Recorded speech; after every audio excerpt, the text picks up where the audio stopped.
자, 오늘은 교과서 184쪽 물질의 이중성에 대해서 할 건데요. 이 물질의 이중성은 1시간 안에 끝내기에는 조금 내용이 많고 2시간까지 갈 건 아니고 해서 1시간 반 정도 할 거고요. 그래서 다음 시간에 시간이 좀 남을 수 있으니까 실험실에서 수업을 하고 좀 시간 남으면 그 자외선 등으로 지폐 비춰보는 거 한번 해볼 거니까 지폐를 좀 들고 들어가세요. 네, 그리고 그래도 시간이 좀 남을 가능성이 있으니까 오늘 나눠준 문제 프린트 있지? 뭐 들고 와서 혹시 시간이 남으면 풀어볼 수 있도록 이렇게 합시다. 또 물질의 이중성 부분은 교과서에 없는 내용들도 조금 있는데요. 그 부분은 저희 시험 기간이기도 하니까 시험에 나온다 안 나온다를 얘기를 하면서 좀 진행을 하도록 할게요. 일단 물질의 이중성이라고 하는 것은 물질은 원래 물질이잖아요. 입자고.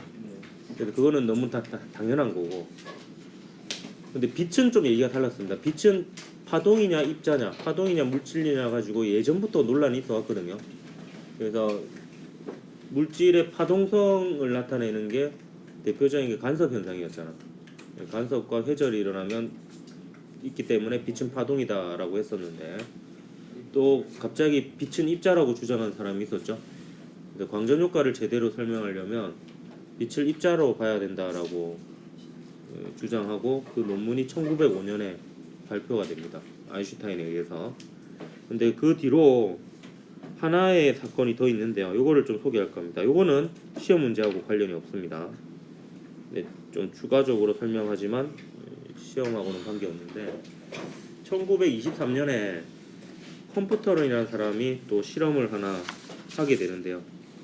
요게 또 광전 효과와 함께 빛의 입자성을 나타내주는 결과가 되었습니다. 콤프턴 산란이라는 실험인데요. 콤프턴 효과라고도 하고요. 일단 산란이라고 하는 것은 원래 파동에서 일어나는 현상인데요. 하늘이 파란 이유도 산란으로 설명을 하거든요. 대기에서 빛이 산란되는 것은 햇빛이 공기 분자나 먼지 혹은 수증기 등의 전자를 진동시키고 이 전자가 다시 빛을 내는 겁니다. 이때 산란되는 빛의 진동수가 클수록 잘 일어나기 때문에 푸른색 계열의 빛이 산란이 잘 되어서 전체적으로 하늘이 푸르게 보이는 건데, 근데 이 산란 전후에 빛의 파장 변화가 없습니다. 파동이라면 파장 변화가 없는데, 근데 컴퓨턴이 한 실험에서는 파장의 변화가 있었어요. 그래서 컴퓨턴이 어떻게 실험을 하냐면 X선을 일단 이용합니다. 근데 X선은 근데 전자기파 스펙트럼 할 때 배웠죠. 감마선 다음으로 진동수가 크고 에너지가 큽니다. 그러니까 에너지가 꽤 큰 빛이거든요.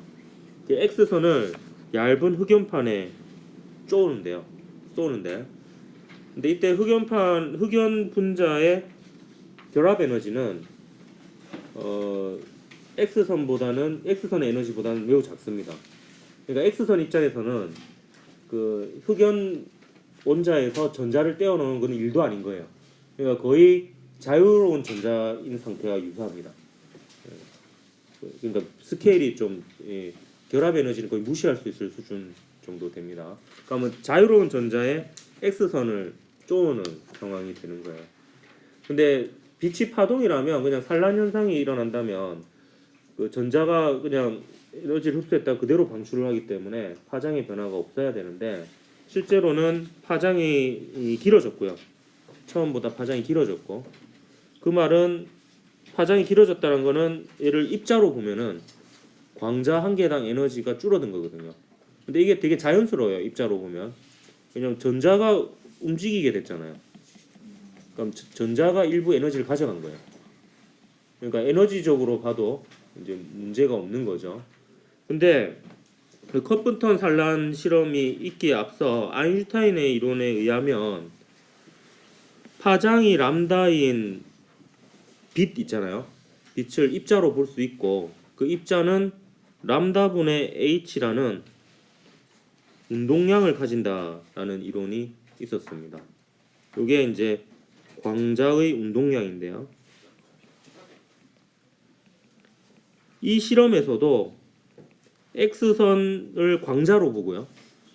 그 광자의 운동량을 람다분의 h는 플랑크 상수입니다. 이렇게 두고 신기하게도 운동량 보존 법칙을 적용시켜 보면 정확하게 운동량이 보존됩니다. 그러니까 광자와 전자의 1대1 충돌로 보고 광자가 이런 운동량을 가진다라고 가정을 하면 운동량 보존 법칙이 아름답게 완전히 성립이 되는 거죠. 그래서 빛은 이런 운동량을 가진 입자로 볼 수 있다라고 해서 빛의 입자성을 한 번 더 공고히 해준 빛의 입자성을 보여주는 또 하나의 단면이 된 실험이 됩니다. 이처럼 이제 파동이라고 생각되었던 빛이 입자일 수도 있다라는 이 모종의 결과를 주목한 사람이 있었는데요. 그 사람이 드브로이입니다. 드브로이. 제가 뭐 어떤 사람의 삶을 한번 살아볼 수 있는 선택권이 있다면 전 드브로이와 같이 한번 살아보고 싶은데요. 일단 이분이 보면은 1892년에 태어나서 1987년에 돌아가셨어요. 제가 84년에 태어났으니까 제가 태어났을 때도 살아 계셨던 거죠. 우리 나이로 96세까지 사셨습니다. 장수하셨죠. 그때 당시로 치면. 그리고 소위 말하는 금수저였습니다. 있는 집 자식이었어요. 굉장히 풍요롭고 여유로운 딱 얼굴에서 약간 좀 여유로움이 묻어나지 않나. 물리학을 하게 된 배경도 재밌을 것 같아서 물리학을 공부하게 됩니다. 그리고 2차 세계대전 당시에 에펠탑에서 통신장교로 근무를 합니다. 아주 안전하게. 그래서 몰라 그 뒤에 뭐가 있었는지 모르겠지만 하여튼 그랬었습니다. 그래서 되게 노벨 물리학상도 받고요. 돈과 부와 명예를 모두 갖춘, 거기다가 건강하게 장수까지 했던 행복한 가정을 이루고 하여튼 모든 걸 다 갖춘 미남이라고 볼 수는 없겠지만 어쨌든 이런 사람인데, 이 사람이 이렇게 회상을 해요. 그 컴퓨터 산란이 발표된 1923년에 이런 생각을 했다 그래요. 만약 파동이라 생각했던 빛이 입자처럼 행동할 수 있다면 전자와 같은 입자도 파동처럼 행동할 수 있지 않을까라는 의문으로부터 출발해서 실제로 이 내용을 담은 박사학위 논문을 발표합니다. 근데 이 박사학위는 발표한다고 그냥 통과되는 게 아니고 그 논문 심사위원이 있어요. 그때 3명의 논문 심사위원 중에 한 명이 드브로이의 이 논문을 일단 바로 그 자리에서 판단하지 않고 아인슈타인한테 보내요. 좀 이게 맞는 내용인지 자문을 얻는 거죠. 근데 거기에 뭐 이러한 설도 있습니다. 이게 드브로이가 있는 집 자식이라 했잖아요. 그것도 장난 아니게 있는 집 자식이었어요. 그러니까 귀족 중에서도 상위 귀족 자녀였거든요. 거의 뭐 왕실에 가까운 이런 상위 귀족의 자녀여서 뭐 이런 말도 있어요. 논문 심사자들이 드브로이의 논문을 봤는데 전자가 파동이래. 이상하죠. 근데 얘는 또 고위급 아들이야. 그러니까 이걸 내 손으로 이렇게 단칼에 벨 수는 없고 아인슈타인의 힘을 빌어서 얘를, 아인슈타인이 아니라고 하면은 인정하겠지. 그래서 아인슈타인한테 슬쩍 넘겼다 뭐 이런 설이 있는데, 근데 그건 아닌 것 같고, 그 책을 보니까 그 랑주뱅이라는 사람이 1909년에 아인슈타인의 얘기를 듣고 그거를 이제 기억을 해서 아인슈타인한테 보낸 거래요. 그때 아인슈타인이 무슨 말을 했냐면, 앞으로 복사에 대한 연구에서 입자와 파동에 대한 일종의 융합이 밝혀질 것이다 라고 이제 아인슈타인이 뭐 예언 같은 걸 한 거죠. 그러니까 이제 정확한 근거는 없지만 이제 느낌적인 느낌이, 그러니까 아인슈타인이 약간 그럴 것 같다 이런 식으로 이제 얘기한 적이 있었던 거죠. 그래서 그거를 들었다라는 거 기억력도 참 좋죠. 랑주베이라는 사람이 하필이면 또 그걸 들었던 걸 기억을 했던 거예요. 그래서 드브로이의 논문이 그거랑 뭔가 관련이 있다라고 생각이 들어서 아인슈타인한테 보낸 거죠. 그랬더니 아인슈타인이 답장을 보냅니다. 그가 엄청난 베일의 한쪽을 들어 올렸습니다. 하고 극찬을 하면서 대박 이러면서 이제 통과시켜 주세요. 통과 정도가 아니라 이거는 매우 중요한 논문입니다. 이렇게 보냅니다. 그리고 나중에 보어 있죠. 보어 수소의 원자 스펙트럼을 밝혀낸 보어가 이 이론을 굉장히 환영합니다. 왜냐하면 이 이론을 보어의 수소 원자 모형에 적용하면 억지스럽게 주장했던 부분이 있었잖아요. 전자가 특정 궤도에만 있으면 안정적이야. 이유는 몰라. 그냥 그래. 맥스웰의 이론 모르겠고 일단 안정적 이렇게 얘기했잖아요. 근데 드브로이의 이론을 적용시키면 전자를 파동으로 보고 정상파의 형태로 원자에서 진동을 하고 있다라고 생각하면 정상파는 계속 진동할 수 있거든요. 에너지를 잃지 않고. 그래서 그 보어의 첫 번째 그 조건이 그 설명이 됩니다. 드브로이 이런 거. 물론 그것도 나중에 수정이 되지만 일단은 이제 어느 정도 근거가 되는 이런 주장이 되어서 여러 사람으로부터 이제 되게 이상한 주장이잖아요. 입자가 파동이라는 이상한 주장인데 굉장히 순탄하게 받아들여집니다. 그리고 1923년에 이게 발표됐는데 4년 뒤인 1927년에 이제 또 두 개의 실험이 이루어지면서 이걸 뒷받침해주는 증거가 또 나타나요. 그래서 그거에 대한 이제 오늘 내용을 수업을 쭉 하도록 하겠습니다. 일단 드브로이의 물질파 이론부터 얘기하도록 하죠.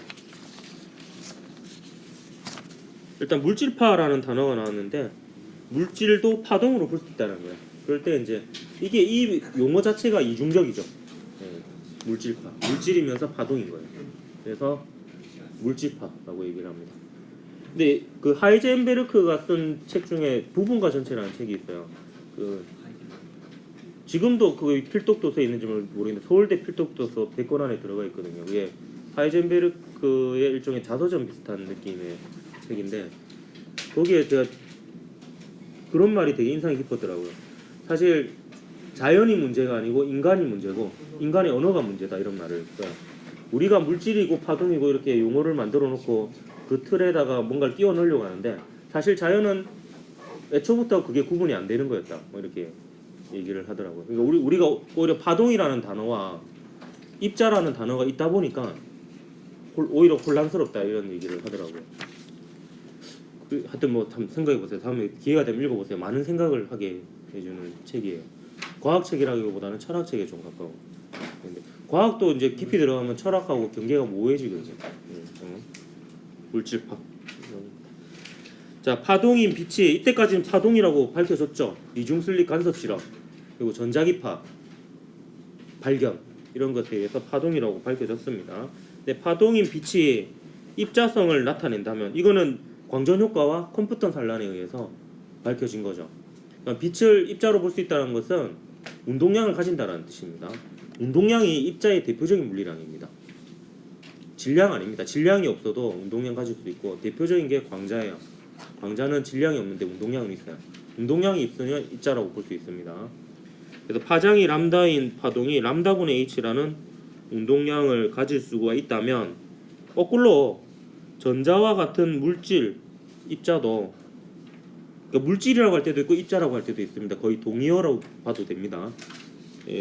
물질도 파동성을 가질 수 있다. 그리고 파동을 나타내는 것은 대표적인 게 파장이거든요. P분의 H라는 P는 운동량입니다. 파장을 가질 수 있다. 잘 보면 이 식이랑 이 식이랑 똑같잖아요. 람다랑 P랑 자리만 바꾼 겁니다. 그래서 운동량 P를 가진 입자는 P분의 H라는 람다 파장을 가지는 파동으로 볼 수 있다는 거예요. 되게 단순한 생각이죠. 전기장이 자기장을 만들 수 있다면 자기장도 전기장을 만들 수 있을 것이다. 뭐 이런 거랑 비슷한 거잖아요. 그래서 그 물질파 파장을 이제 드브로이 파장이라고 얘기를 하고요. 이게 식으로 치면 mv분의 h 이렇게 됩니다. 이게 이제 물질파의 파장이에요.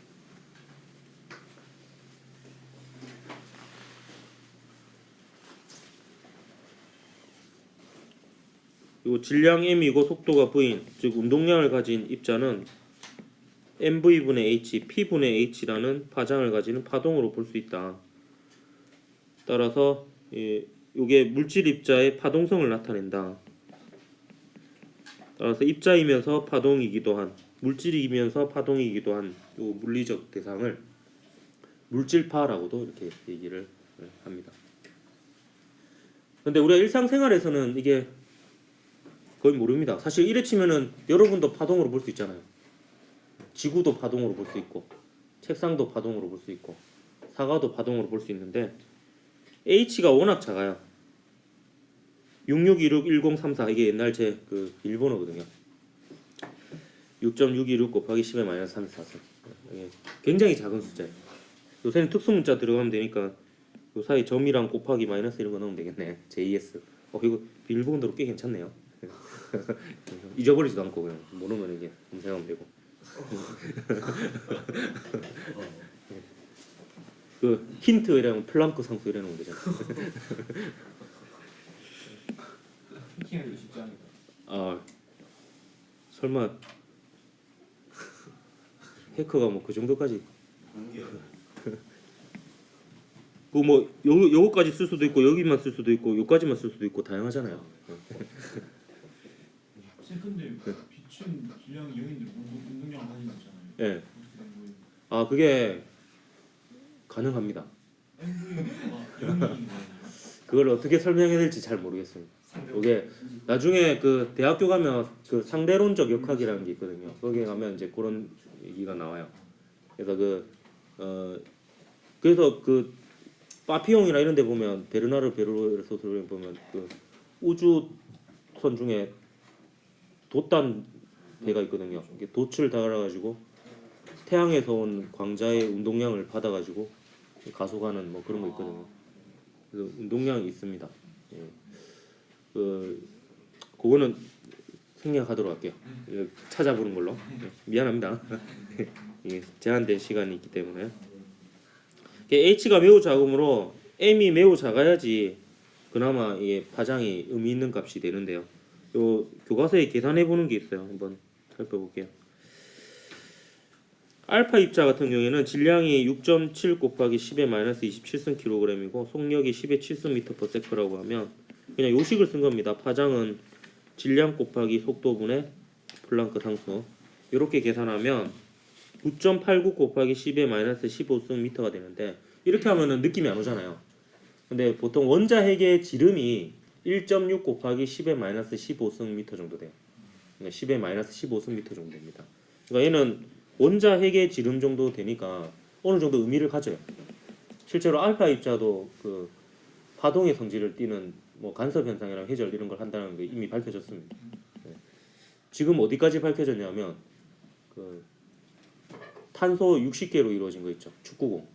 예, 플로레. 그것도 간섭해요. 하고 그보다 더 큰 것도 해요. 200개 넘는 것도.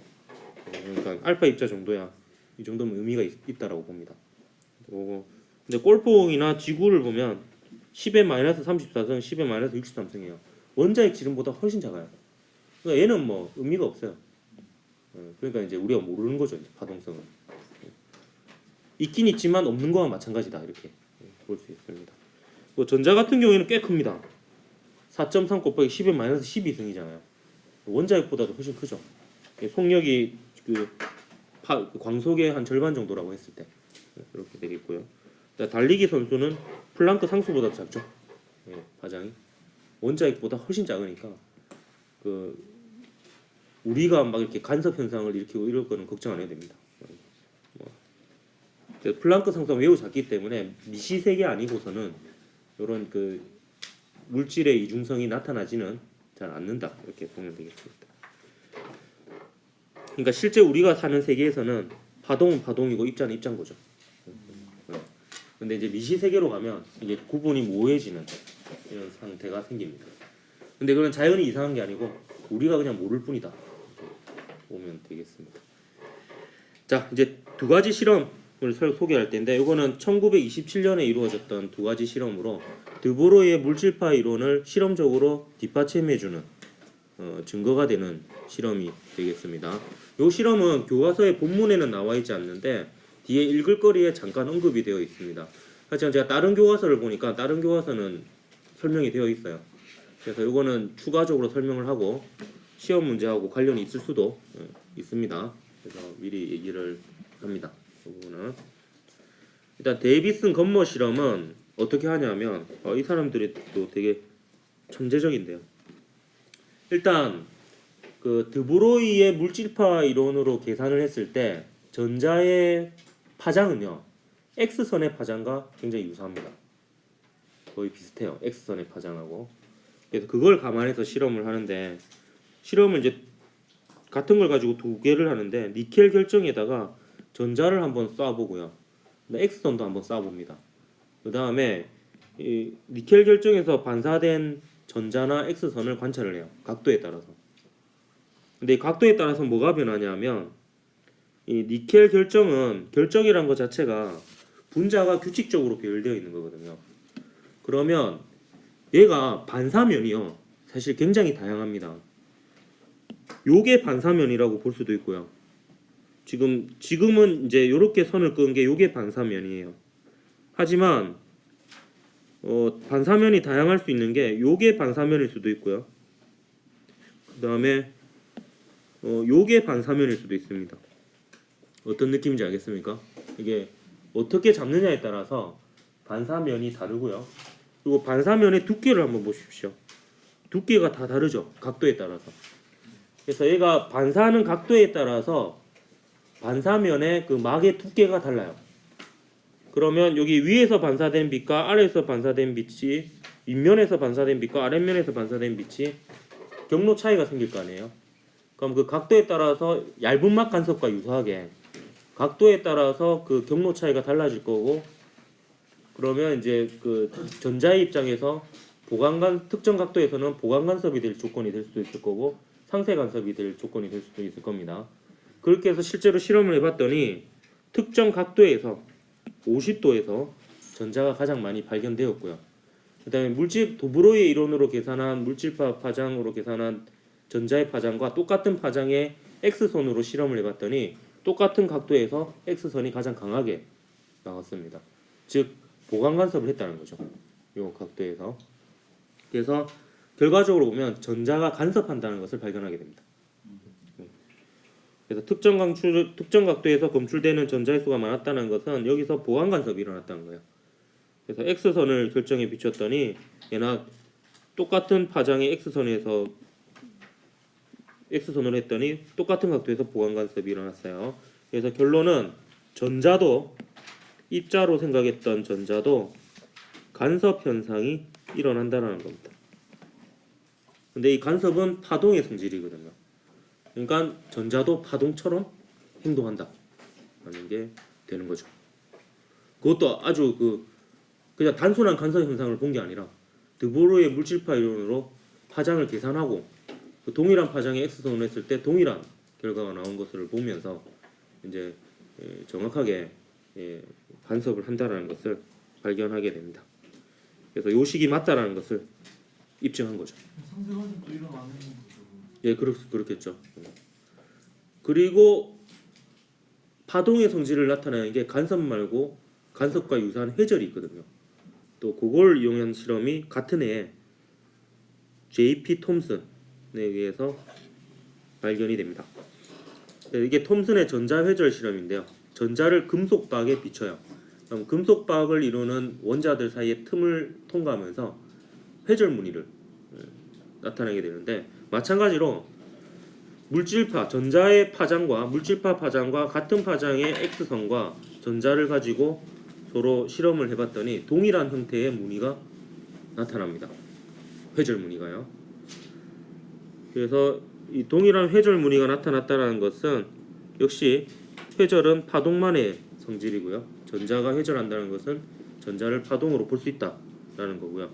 여기서 이걸로 끝내는 게 아니라 그 전자의 속력을 조절하면서 실험을 해봐요. 그럼 속력을 증가시키면 람다는 mv 분의 h죠. 속력이 증가하면 파장이 감소하죠. 파장이 감소하면 파동적 성질인 간섭과 회절이 좀 덜 일어난다 이렇게 보면 됩니다. 그러니까 무늬 사이의 간격이 좁아집니다. 그것도 확인을 합니다. 전자의 속도를 높였더니 전압을 더 높이면 되거든요. 전자의 속도를 높였더니 회절 무늬 사이의 간격이 좁아지는 것까지 확인을 합니다. 그래서 드브로이 이론이 4년 만에 실험적으로도 증명이 됩니다.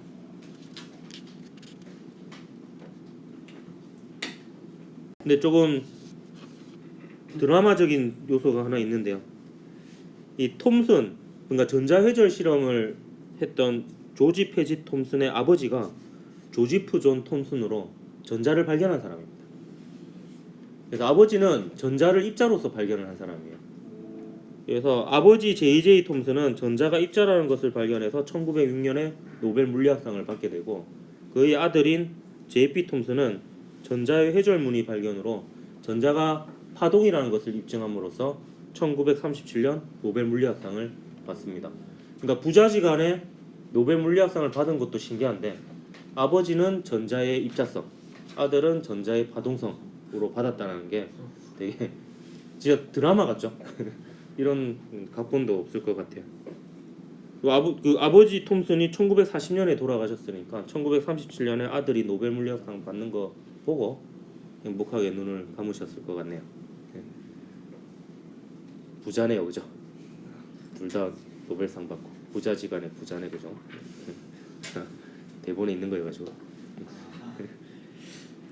별로 닮지는 않은 것 같아. 아들이 좀 더 인물이 괜찮은 것 같아. 톰슨이 성인가 봐요. 조지프 존 옥, 조지 페지 옥, 뭐 이런 성이죠. 맞지 않나? 성이 디어인가요? 톰슨가인가 보네. 자, 한번 정리를 해보도록 할까요? 빛과 물질의 이중성인데요. 빛의 파동성을 나타내는 현상이 간섭과 회절이 있어요. 그래서 빛이 간섭하고 회절하기 때문에 빛은 파동이라고 생각을 했었는데요. 그거에 결정타를 내렸던 전자기파를 발견한 헤르츠가 광전효과도 발견하게 되고, 그걸 해석 못했다가 아인슈타인이 그는 빛을 입자로 봐야지 해석이 돼, 이렇게 된 거죠. 그래서 빛의 입자성을 나타내는 현상이 광전효과라고 볼 수 있어요. 교과서에 있는 정도만 적도록 할게요. 필기는 컴퓨턴 효과, 컴퓨턴 산란도 빛의 입자성을 나타내는 건데, 오늘 이제 시험하고는 관계가 없으니까 적지 않도록 하겠습니다. 이렇게 되겠고요. 일단 물질도 이중성을 가지고 있어요. 물질도 물질성이 있고 파동성이 있겠죠. 입자성도 있고 파동성이 있는데, 물질의 입자성은 굳이 적지 않았습니다. 왜냐하면 빛은 예전부터 논란이 있어 왔어요. 입자냐 파동이냐. 그러니까 둘 다 의미가 있어서 적었는데, 입자가 입자다라는 거는 굳이 얘기할 필요가 없어서 따로 안 적고요. 근데 입자라고만 생각했던 물질 입자가 대표적인 게 전자죠. 결국에 전자가 파동성을 띈다라는 것을 발견한 것은 요 두 가지 실험이죠. 데이비슨 건모 실험과 톰슨의 전자회절 실험이고요. 이건 다른 교과서도 있어서 이거는 추가 설명을 했고 시험과도 관련이 있을 수도 있다 했습니다. 그래서 이거는 이제 그 드브로이 파장으로 설명이 가능하죠. 운동량을 가진다는 건 입자라는 거거든요. 근데 운동량을 가진 입자가 운동량분의 h라는 파장을 가진 파동처럼도 행동을 한다라는 뜻이 됩니다. 모든 것은 입자이고 모든 것은 파동이다. 산은 산이고 물은 물이다. 뭐 이런 거죠. 산은 산이 아니고 물은 물이 아니다. 입자는 입자고 파동은 파동이다. 입자는 입자가 아니고 파동은 파동이 아니다. 뭐 이런 게 되겠습니다. 성철 스님의 말씀이 결국에 저는 종교하고 관계 없습니다. 저는 종교가 없습니다. 저는 저를 믿습니다. 전 모든 신을 존경합니다. 멋지잖아요.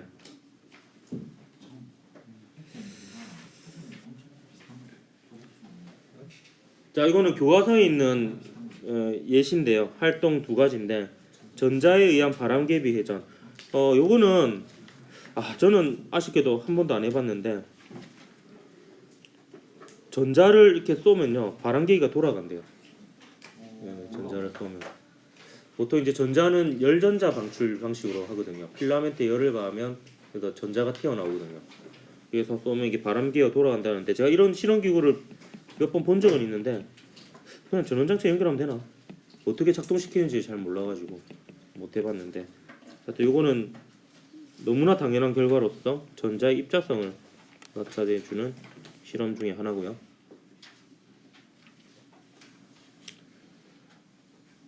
그다음 요 실험이 오늘의 하이라이트가 되는데요. 요게 그 유명한 리처드 파이만이 소개했던 실험인데 파이만이 수행하진 않았고요. 근데 신기하게도 파이만이 60년대 초반에 그 파이만의 유명한 그 강의 있죠. 파이만의 물리학 강의라는 게 있거든요. 그 칼텍 1학년을 대상으로 한 강의인데 수준은 대학원생 수준이고 칼텍이 그 캘리포니아 공과대학 천재들만 모이는 거거든요. 거기서 이제 요 실험을 제안하는데 전자를 이중슬릿에 통과해서 간섭무늬를 알아보는 실험이에요. 간섭무늬. 실제로 간섭무늬가 나타나는 게 나중에 발견이 됩니다. 근데 파이만이 강의를 하면서 이거는 근데 너무 기술적으로 어려워서 하기 힘들 걸 했는데 파이만이 얘기하기도 전에 이미 실험을 한 사람이 있어요. 독일의 이제 요온손, 요온의 아들 요온손 이런 사람이 실험을 합니다. 요거는 이제 전자가 간섭한다는 거니까 파동성을 나타내는 실험이 되겠죠. 근데 요게 그 과학자 200명이 뽑은 가장 아름다운 물리학 실험으로 뽑혔습니다. 요 실험이. 그래서 제가 기사를 가져왔어요. 2002년 9월 29일 여러분 존재했습니까 그때? 네. 저는 이제 한참 수능을 앞둔 시기였는데요 이때가. 이때 이제 이게 발표했는데 뭐 한번 읽어볼게요. 요즘 과학자들은 천문학적 액수의 돈이 드는 입자 가속기나 슈퍼컴퓨터로 연구를 합니다. 그러나 창의적인 아이디어만으로 과학사에 빛나는 업적을 이룩한 발견도 많다. 뉴욕 주립대 로버트 크리스 교수팀은 물리학자 200명에게 이거는 근데 기자님이 좀 잘못하신 것 같아요. 이 로버트 크리스가 쓴 책이 있거든요. 로버트 크리스 맞죠? 이 사람이 쓴 책을 제가 읽어봤는데 그 물리학자들에게만 보낸 건 아니고 일부는 그 물리학자 위주로 보냈대요. 근데 이제 과학자들도 일부 포함이 되었답니다. 그래서 가장 아름다운 물리 실험 10개를 선정해서 피직스 월드에 이제 발표를 하게 되는데요. 그걸 연대 순으로 보면 뭐 그냥 참고로 소개해 줄게요. 에라토스테네스의 지구둘레 측정이 7위로 뽑힙니다. 7위로 뽑혔고 이게 이제 직접 그 그림자의 길이하고 그다음에 보폭으로 이제 지역에 따라 그림자의 길이의 차이를 구해서 지구 둘레를 측정했는데 거의 비슷하게 나왔어요. 예. 그리고 갈릴레이의 낙하 실험 피사의 사탑에서 떨어뜨린 거 있잖아요. 예, 그게 2위로 뽑혔고요. 네, 갈릴레이의 가속도 실험 경사면에서 공을 굴려가지고 공이 굴러간 거리는 시간의 제곱에 비례했던 결과가 나왔어요. 이게 뉴턴의 이론에 의하면 그냥 등가속도 운동 공식으로 설명이 되죠. 여기서 이제 가만히 놓았으니까 얘가 0이니까 이 거리가 시간의 제곱에 비례하죠. 근데 이걸 실험적으로 먼저 갈릴레이가 발견했습니다. 아이작 뉴턴의 프리즘 실험. 근데 프리즘을 통과하면 무지개가 나온다는 건 그 전에도 알려져 있었는데 뉴턴이 더했던 건 뭐냐면 그 무지개를 다시 프리즘으로 모아서 백색광으로 만들었습니다. 그래서 백색광이 여러 가지의 색으로 이루어졌다라는 것을 입증을 했죠. 뉴턴도 프린키페어 말고 광학이라는 책도 유명합니다. 예. 그리고 그 캐번디시의 질량 측정. 이 캐번디시라는 사람이요. 다 죽고 나서 자기 발견했던 게 다 발표가 돼요. 왜냐면 살아생전에는 약간 대인기피증도 있고 약간 성격이 괴팍해서 집에만 있었대요. 그리고 낯가림이 심해서 집에 하인들하고도 얼굴을 잘 못 쳐다보고 막 이런. 근데 엄청난 연구 결과가 죽고 나서 발표가 됩니다. 캐번디시가 했던 실험이 뭐냐면 비틀림 저울을 이용해가지고 무거운 구슬과 무거운 구슬 사이에 중력을 재요. 오. 진짜 내가 이게 중력이 진짜 약하거든요. 중력을 재서 만류인력 상수를 정합니다. 근데 그게 거의 정확합니다. 그래서 이제 요게 이제 그 6위로 뽑혔네요. 그다음에 영의 빛 간섭 실험. 이거 우리 배운 거죠. 이게 5위로 뽑혔습니다. 빛의 파동성을 입증했죠. 그다음에 푸코의 진자. 요거는 10위로 뽑혔는데 요거는 그 아름답기도 하지만 이거 자체가 지구 자전의 증거이기도 하거든요. 그래서 뽑힌 것 같고요. 그다음 밀리컨의 기름방울 실험이 3위로 뽑혔는데 이건 미국 사람이라서 그런지 않았을까 이런 생각이. 미국 주립대에서 그런 거니까. 뭐 근데 이것도 근데 의미를 가집니다. 전자의 그 전하량을 측정한 실험인데 그 방법이나 그 결과가 굉장히 아름답게 나왔어요. 예, 뭐 근데 좀 밀리컨이 그 대학원생의 그 피고름을 짜서 낸 논문이다 이런 말도 있고 그래가지고 대학원이 원래 대학원생이 더 큰 기여를 했는데 밑에 있는 그래서 좀 비판을 받는 면도 있거든요. 밀리컨이. 러더퍼드 원자핵 발견이 이제 9위로 뽑혔고 영의 전자 간섭 실험 이게 대망의 1위가 방금 나온 거예요. 예 방금 나온 거. 근데 이거는 영이라는 이름을 붙였지만 사실 영이랑 같은 방법으로 썼다는 거 영이 한 건 아닙니다. 예, 아니고 요거는 이름이 따로 안 붙은 게 여러 사람이 사실 기여를 좀 딱히 누구가 무조건 얘가 뭐 최초다 이러기도 좀 그런 게 리처드 파인만이 강의를 통해서 이렇게 60년대 초반에 얘기했는데 59년도에 그 독일의 대학생인 용손이 그 최초의 전자 간섭 무늬를 실험을 성공했거든요. 예. 네, 그런 내용이 요 책에 소개되어 있습니다. 아까 그 설문조사했던 사람이 아마 빅피처를 그린 것 같아. 요걸로 내가 책을 내야지.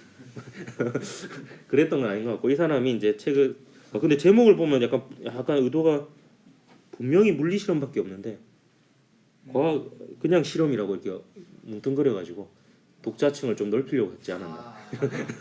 물리 실험입니다 전부 다. 물리 실험이고요. 요거 교보문고에 검색해 보니까 전국에 4권밖에 안 나가고 혹시나 빨리 다 떨어질까 봐 급하게 샀는데요. 예.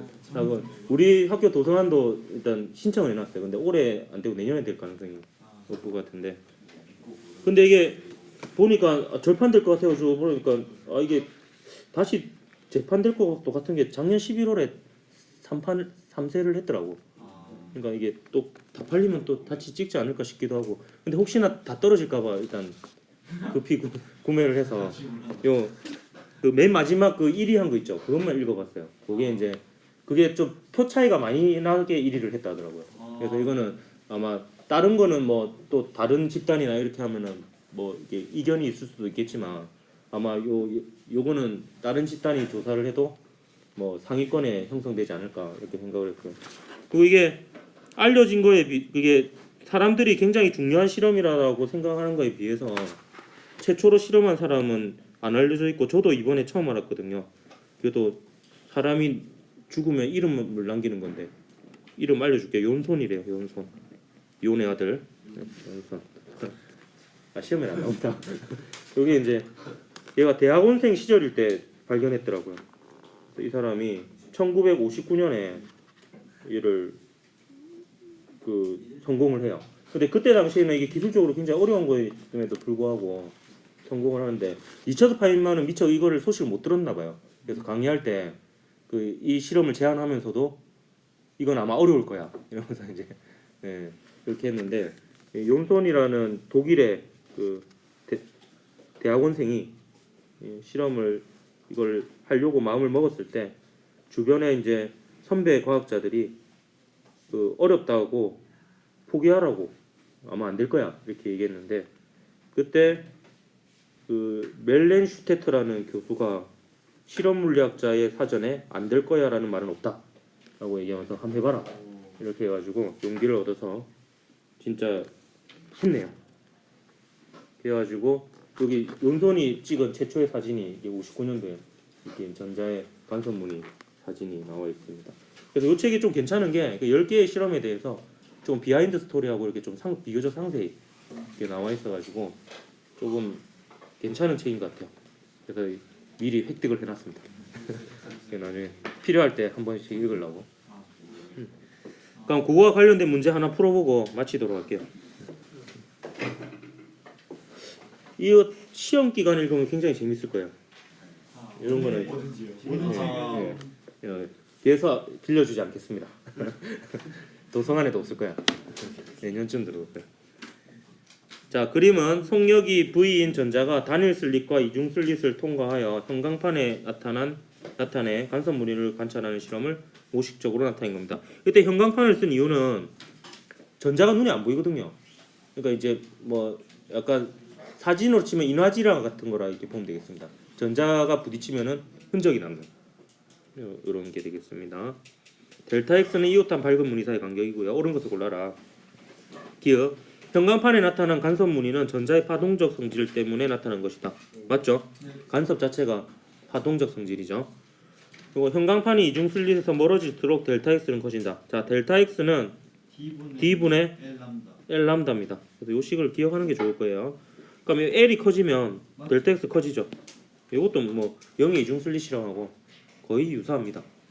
그리고 V라고 안 하고 요새는 늘 B라고 그러대. B를 감소시키면 델타 X는 커진다. 요거는 그 물질파의 파장, 전자의 파장이 mv분의 h잖아요. 그러면 요 V를 감소시키면 람다가 커지죠. 그러니까 람다가 커지면 델타 X가 커지죠. 예. 그렇기 때문에 기니디 다 맞아서 5번이 답이었습니다. 그래서 요 그 전자의 간섭 실험 같은 경우에는 결국에 요 두 가지 식으로 풀어야 되는 문제들이 주로 많이 등장을 합니다. 그래서 5번이 답이니까 오늘은 여기까지 하고 다음 시간에 그 실험실로 오세요. 제가 그 전자현미경에 대한 거, 그 전자현미경이요, 그 데이비슨 건모 실험이 결국에 전자의 파동성을 나타내고 파동이면 뭔가 물체를 볼 수 있는 그게 되거든요. 그래서 1931년에 막스 크놀과 에른스트 루스카가 전자현미경을 개발합니다. 이미 오래됐죠. 전자현미경 역사가 1931년에 개발되어서 지금은 널리 쓰이고 있고요.